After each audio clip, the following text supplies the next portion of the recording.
Well, with the addition of 701 names this year, the total number of officers honored at the National Mall Memorial Wall grew to 22,611 since its dedication 3 decades ago. Homeland Security Chief Secretary Mayorkas among those honoring their sacrifice. We recognize the nobility of the law enforcement profession. We pay tribute to those who lost their lives in sacrifice of the safety of our communities. And we remember them, and we recognize you, the families, all of you, as heroes. Heroes such as Chicago police officer Ella French, who died after she was shot in the head during a traffic stop this year, just in August. Her partner, Carlos Yanez, was shot 4 times.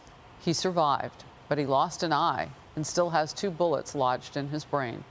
Yesterday, Yanez was released from the hospital and saluted by his fellow police officers and a cheering crowd. Let's just take a moment to take this in.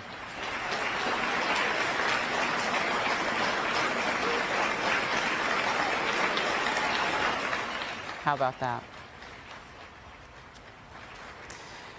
So this week we're recognizing, and it's tough times for police officers. They've got a lot on them, Steve.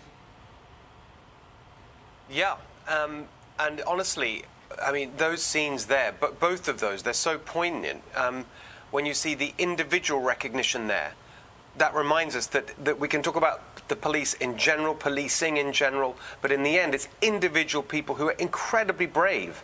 Every single day they go out there and they try and keep order and keep us safe, and they put their lives on the line, their safety on the line, their families on the line. It's just an unbelievable reminder of that when you see it focused on one individual in that beautiful scene. But then you take it broader and you look at the tributes there that we saw, and Mayorkas. It's very nice for Mayorkas to show up there and say the right thing one night, but he's been undermining law enforcement in his attitude to those directly that he's responsible for at the border. And even more broadly than that, of course, we've seen nothing but an assault on policing and police officers over the past year or so. Not just defunding the police, specifically taking away resources and money from police forces around the country, demoralizing police officers, demoralizing them to the extent that they're leaving the force, leaving the ones that are left even more vulnerable, leaving all of us unprotected. And it just makes me so angry, frankly, to see Mayorkas there trying to make out that this Biden regime honors policing when they clearly don't. And the one person that it really reminds me of, actually, is the person who is missing there, the person who seems to find time to show up to a bakery, who can make bizarre space videos. She finds time for all that, but can't even be bothered to go there. The least you'd think is the vice president would go there and honor our police, but they don't do that because they don't really mean it, because they've been captured by the woke ideology that says the police are bad. That's why these scenes are so important, and I'm so pleased that we're recognizing it, because they need, the police are there to defend us. At this particular point in time, we also need to defend them. Tommy. I love that Steve said that, because that's exactly what I was going to say. You know, we have a culture of lawlessness in this country. We also have an anti-police rhetoric that's being spread day by day by the liberal mainstream media, as well as the Democratic Party as a whole, especially the most vocal members of the Democrat Party. But what we can do as a silent majority is we can get a little bit louder with our support for law enforcement, and we can change that culture. You know, law enforcement officers, they want to go out there every day and they want to serve and they want to protect, and they understand that it's dangerous, and they even understand that sometimes they're not going to be welcomed into certain communities. But what we can do to make their jobs easier is make them feel appreciated. But I'll tell you this, it's not even just the officers. I've spoken to so many officers and their families say, we want to be recognized too.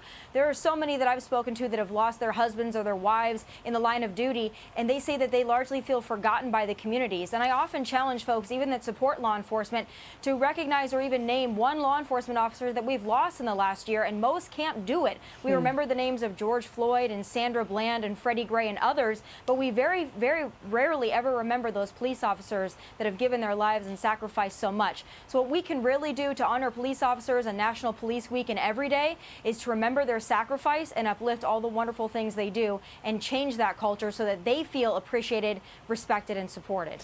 You know, context matters in all of this too, Kayla. You and I have talked about this because I know you traveled across the country with the former President Trump, and you met so many first responders and law enforcement officers. There are many of them, and sometimes it's up to those local communities to lift them up. But as we learn about them, we can certainly say those names. I've done a couple of police specials, and as you see the ticker here in Studio F, we put their names up. Yes. You know, and we try to recognize those precincts who are missing them. But it's upon all of us as Americans to make sure we know who's serving in our communities. You are exactly right, and I've watched those specials. They're very good because we do learn the names of those police officers. As Tommy said, it's so important. And I wanted to contextualize for our viewers how often it actually occurs that we lose an officer in the line of duty. So I went back and looked, and just in the last week, we've lost 4 officers. In the last month, so we've been here 15 days of October, and 15 days of October, we've lost 13 officers. That's roughly 1 officer every day. And these are the officers that were lost just this week. On Sunday, Master Deputy William Marsh, he died of COVID-19. That's been a real ailment for a lot of our officers. Monday, Sergeant Michael Rudd was struck and killed by a commercial vehicle. Also on Monday, Deputy Sheriff Johnny Ruiz succumbed to injuries. He was assaulted by a man who attacked him, left him unconscious. And on Tuesday, Correctional Officer Malama Scanlon, this was amazing when I read about his story. He was shot in 2016 and just succumbed to his injuries this week. So these are our officers. These are our heroes. They should be honored. And this was not a cabinet level event where you send Mayorkas. Steve is exactly right. You don't send Garland. You send the President of the United States. I can tell you one thing. Our former Commander-in-Chief would have been there. The current one should have. I wonder what he was doing. Maybe he was already asleep. You know, all of this deserves balance, right? And so a lot of times what you'll see some of us doing on social media, and Fox News does it as a whole, is we'll see those kind of fun body cam things of the cops doing things nice. But I want to focus on what they do that saves lives, because, you know, we have EMT services, but sometimes the cops are the first one on the scene, and thank goodness for them. Take a look at this. It's new body cam footage, and it shows a heroic moment. This in Garland, Texas. Officers rescuing a man from a burning car, and we can hear what's being said. Watch. Hey, come on. Man, wake up. Come on, man. Come on, get you out. Come on. Come on. Come on, man. Let me see your hand. Let me see your hand. Give his hand. Give him the hand. Come on, man. Give him the hand. Get out. Give him the hand. They don't quit. They don't. They are absolute heroes. That calling is hallmarked by heroism and selfless service. We are fearless here at Fox. We are fearless here in our own lives with our support of law enforcement, unabashedly so. But I want to take a step back and point out a few examples throughout this culture that unfortunately has been fostered, particularly within this administration, that is capitulated to these so-called progressive left woke forces. So remember when Lakewood Ranch Distillery tried to fundraise for fallen officers in Florida? Their ads for doing so were blocked by Facebook. If you go to court in Maryland, you are banned from wearing a thin blue line mask. Wow. Remember the New Orleans Zoo program that fostered community between children and officers there? That was canceled because it was considered, quote, triggering. And I want to point out something to when you mentioned the families of the fallen.